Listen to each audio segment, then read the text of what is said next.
ये कहानी उन दिनों की है जब गांव में शौचालय नहीं होते थे। अब तो नरेंद्र मोदी जी ने गांव-गांव में शौचालय बनवा दिए हैं, लेकिन पहले शौचालय नहीं थे। गांव में रहने वाले लोगों को शौच के लिए खेतों में जाना पड़ता था। रानू रोज अपनी माँ के साथ सुबह उठकर शौच के लिए जाती थी। एक रात की बात है, रानू की अचानक आंख खुली। रानू ने देखा कि माँ बिस्तर पर नहीं है। रानू ने समझा कि माँ शौच के लिए चली गई है। वो उठी और खुद भी जंगल की ओर चल पड़ी। उसने घड़ी में समय देखा तो घड़ी में 5 बज रहे थे। घड़ी को देखते हुए रानू कमरे से बाहर निकल गई।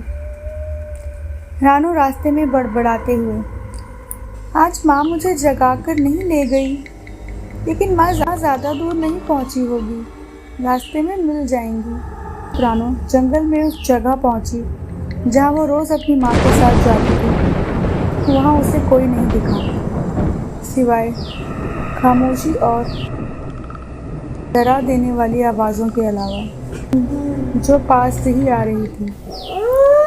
वैसे तो ये आवाज़ें रोज ही आती थी, लेकिन माँ उससे हमेशा कहती, इन आवाज़ों से डरना नहीं।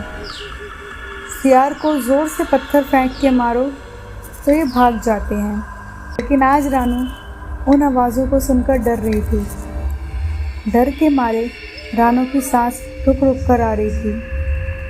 रानू अब जैसे ही घर जाने के लिए मुड़ी, उसने खेतों में दूर किसी को खड़े देखा, जिसने सफ़ेद कपड़े पहने थे। देखने से लग रहा था मानो कोई औरत हो। उसने दूर से ही, हाँ माँ, आप हैं क्या वहाँ? मैं आपसे बहुत गुस्सा हूँ, आज आप मुझे अपने साथ नहीं लेकर गई। रानू खेत में थोड़ी और आगे उस औरत की तरफ बढ़ी और फिर आवाज़ दी, माँ। माँ। रानू के इतना कहने के बाद भी वहाँ से कोई जवाब नहीं आया। रानू को बस उसकी चूड़ियों की आवाज़ आ रही थी। वह माँ का आभास उनकी चूड़ियों से कर लेती थी, लेकिन अब जिन चूड़ियों की आवाज़ उसके कानों में जा रही थी, वो उसकी माँ की चूड़ियों की आवाज़ नहीं थी। ना तो उधर से कोई आवाज़ आ रही थी, ना ही वह आवाज़ उसकी माँ की चूड़ियों की थी।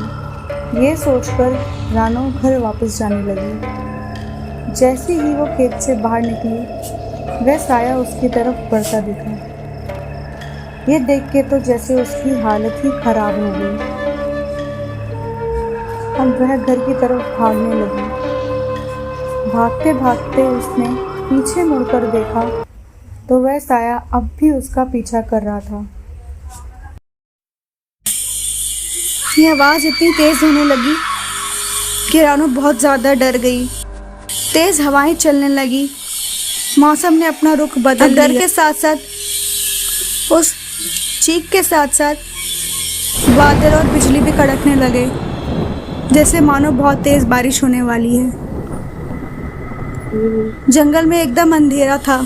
दूर दूर तक कोई रोशनी का नामो निशान नहीं, कोई आदमी नहीं। ये देखकर रानू और भी ज्यादा डर गई।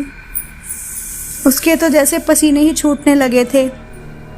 जंगल में भाग भाग कर भी उसे ऐसा लगने लगा जैसे वो घर तक पहुंच ही नहीं, जंगल में ही गुम हो गई है। जैसे तैसे रानू अपने आप को संभालते हुए घर पहुंची। माँ ने देखा ये लड़की ऐसे भागते हुए क्यों आ रही है।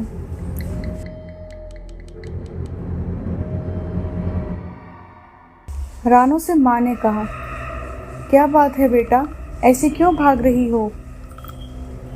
तब रानू ने हाँफते हुए कहा, माँ, वो औरत। बेटा, क्या हुआ?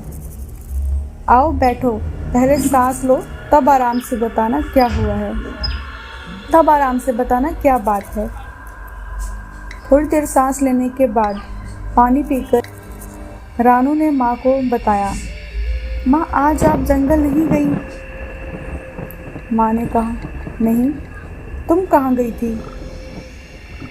रानू ने कहा, मैं जंगल गई थी। माँ ने कहा, अकेले? रानू ने कहा, नहीं माँ, मैंने सोचा आप आज जल्दी चली गई थी जंगल, इसलिए आपके पीछे पीछे मैं भी चली गई। मुझे नहीं पता था कि आप आज गई ही नहीं। और मैंने घड़ी में भी समय देखा था, 5 बज रहे थे। तो उस समय जाने में मुझे कोई डर नहीं लगा। और माँ से बोली, कोई बात नहीं माँ, मैं बस थोड़ा डर गई थी और कुछ नहीं। आज तक पिंकी उस हादसे को भूल नहीं पाई और शायद ना कभी भूल पाएगी। पर माँ ने कहा, लेकिन बेटा घड़ी तो कल शाम 5 बजे से बंद पड़ी है। अब तो पिंकी के पैरों तले ज़मीन निकल गई। अब वह समझ चुकी थी कि मैंने जो सफ़ेद कपड़ों में औरत देखी वो कोई इंसान नहीं थी। माँ ने पूछा कि क्या हुआ, तूने बताया नहीं? तब पिंकी राहत की सांस लेकर चुप हो गई।